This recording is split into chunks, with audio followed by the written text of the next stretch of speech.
Assalamualaikum warahmatullahi wabarakatuh. Saya dari kelompok Rizky Akhtar ingin menjelaskan tentang pengangkatan jenazah dari sumur maut.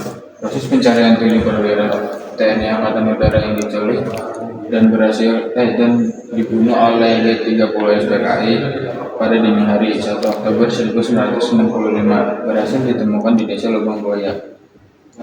Atas informasi agen polisi 2 Sukitma, pasukan RPKAD di bawah bimbingan Danyor 1 Mayor CI Santoso menemukan lokasi sumur tua pada 3 Oktober 1965 sekitar pukul 16.00 WIB. Penggalian dilaksanakan dan dibantu warga sekitar hingga malam hari. Setelah dipastikan bahwa di dalamnya ada beberapa jenazah, penggalian dihentikan.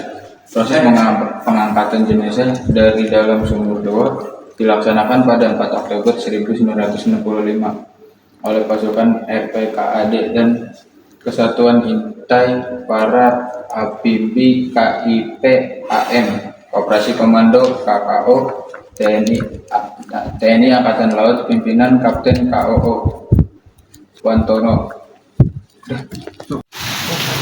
Assalamualaikum warahmatullahi wabarakatuh. Saya dari kelompok Rizky Akhtar ingin menjelaskan tentang sumur maut Lubang Buaya. Sejarah kelam GS 30 PKI tahun 1605, tempat jenazah 7 perwira TNI AD dibuang setelah diculik dan dibunuh. Terletak di kawasan Pondok Gede, Jakarta Timur. Sumur sempit berdiameter 75 cm dan kedalaman 12 meter. Ini menjadi saksi bisu kekejaman yang kini dilestarikan dalam kompleks Monumen Pancasila Sakti. Berikut adalah poin-poin penting sejarahnya. Lokasi penculikan dan pembunuhan. Area Lubang Buaya merupakan basis pelatihan simpatisan PKI.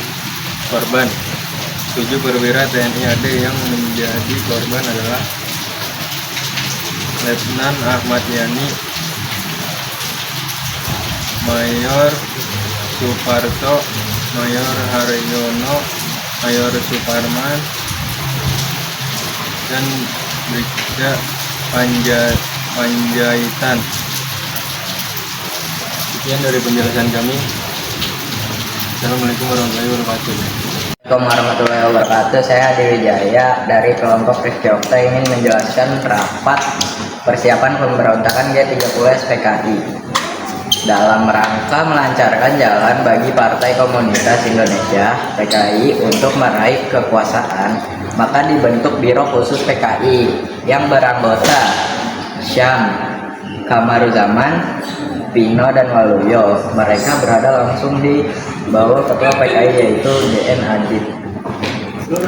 Pada bulan September 1964 Ketua PKI DN Adit memerintahkan Syam Kamaruzaman pimpinan Biro Khusus untuk menyusun suatu rencana pemberontakan.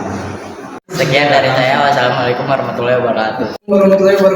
Saya dari kelompok Rizky Akhtar. Saya ingin menjelaskan upacara pemberangkatan jenazah ke TMP Kalibata, Jakarta. Pada tanggal 5 Oktober 1965 diadakan upacara pemberangkatan 7 jenazah perwira TNI AD di Markas Besar Angkatan Darat MPAD dengan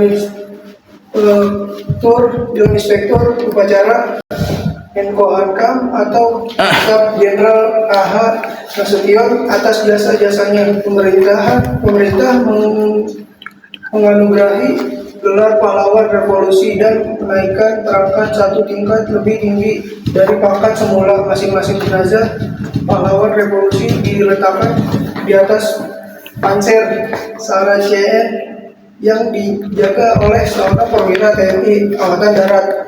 Tepat pukul 10.00 WIB dengan diiringi tembakan salvo dan suara genderang, ketujuh jenazah keberangkatan menuju Taman Makam Pahlawan Kalibata, Jakarta. Iring-iringan kendaraan jenazah didahului kendaraan pengawal kehormatan panser pertama membawa jenazah Legend A. Yani dan diikuti konsep jenazah pahlawan revolusi lainnya. Sekian dari saya. Wassalamualaikum warahmatullahi wabarakatuh. Assalamualaikum warahmatullahi wabarakatuh. Saya tadi Dinasan dari kelompok Preskyopta ingin menjelaskan sejarah penculikan Jenderal A. Nasution. Jenderal A. Nasution adalah target utama penculikan G30S PKI pada 1 Oktober 1965.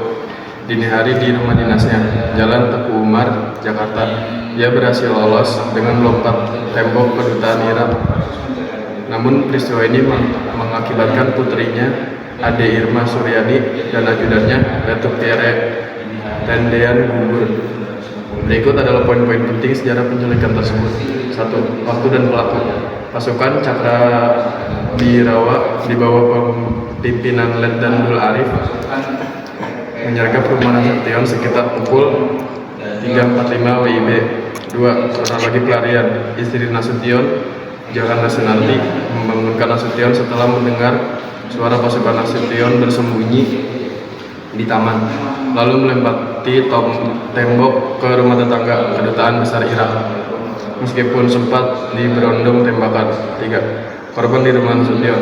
Ade Irma Suryani Nasution, putri kecil Nasution, tertembak dan meninggal dunia beberapa hari kemudian. Datuk Pierre Tenden, ajudan Nasution yang ditangkap karena disangka Nasution, kemudian dibawa ke lubang buaya dan dibunuh. Mardiah, adik Nasution, yang terluka akibat tembakan. Penyebab target, sikap dan pandangan Nasution yang keras terhadap Partai Komunis Indonesia atau PKI menjadikannya target utama. Sekian penjelasan dari saya. Assalamualaikum warahmatullahi wabarakatuh.